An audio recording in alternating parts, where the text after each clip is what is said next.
So kia ora, my name's Jaime and I've been working with the Mental Health Foundation. My background is a health teacher. For 10-15 years I've been teaching health, developing health programs for young people. I think one of the things that catches my attention is the emotional health of children.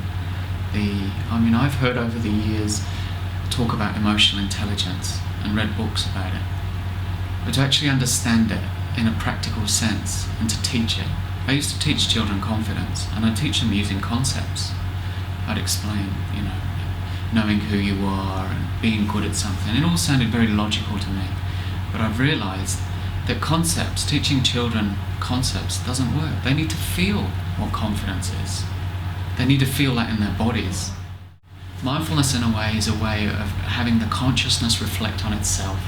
You actually become self-aware of your own thoughts and feelings. Most of the time in my role here at school, the problems arise around kids who find it hard to deal with conflict, anger and negative emotions. And what tools have we actually given kids in the past to deal with that? We haven't really taught them how. We've said, it's okay to be angry, but we haven't really said, what can you do?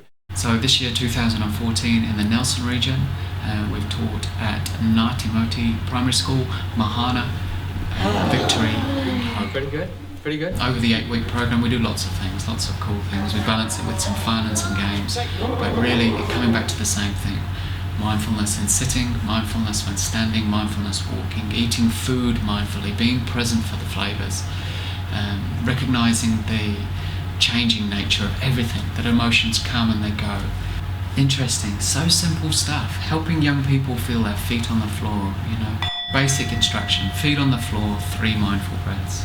It'd be even better if they could do 10 mindful breaths, breathing in, breathing out, that's 1. Just silently counting up to 10 and back down, and sort of offering them an exploration, saying, you do this and you see if the intensity of any feeling, emotion that you're feeling decreases. What I think in essence it's doing is helping us sustain our attention, and I think that is a really important capacity that we need to offer our young people, this ability to keep their minds in one place for duration.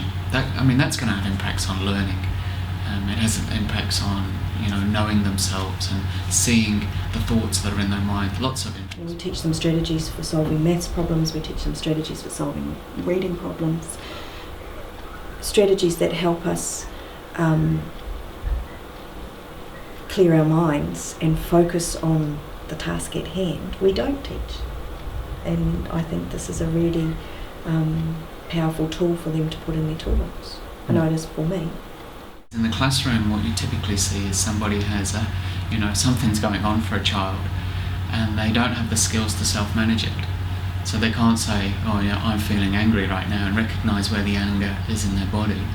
And so they act it out. The crucial time will be when those kids who can't deal with anger as adults, if they can learn something now, I think that's more important. If you are aware, you've got choices. If I'm not aware and I'm in the grip of an emotion, then I've got nothing. I'm like a train on a track. I just go where it's going to take me. How does it feel? What's happening in the body now? Children would benefit from being taught that when they're in a difficult, upset state, they need to know for sure that it's going to change. Initially, one in particular found it really difficult to settle, but he was able to articulate the things that were going on for him, and even though he still finds it difficult, I think there's an awareness in him about, actually I can notice these things. I may not be able to totally control it, but I can notice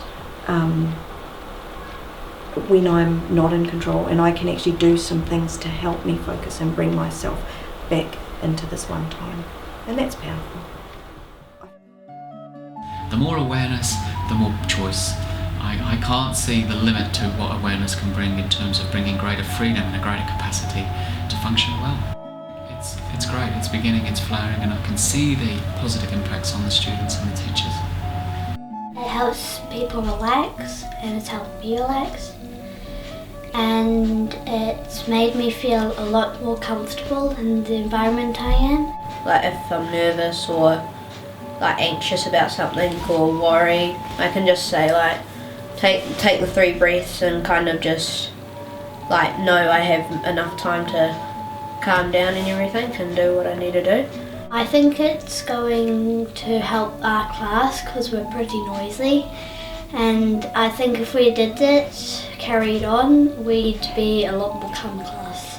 I found out when the bell rang, I don't have to worry about anything outside, but worry about here I am. There's definitely been a change in the way I talk to the kids and the way I manage the kids. I think if we all tried to do mindfulness, it would help the world a lot. You ready to do it together?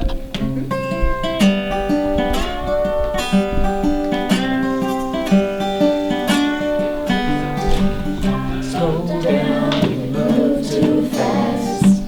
You got to make this moment last now. Just sitting here, watching our breath. Feet on the floor and feeling groovy.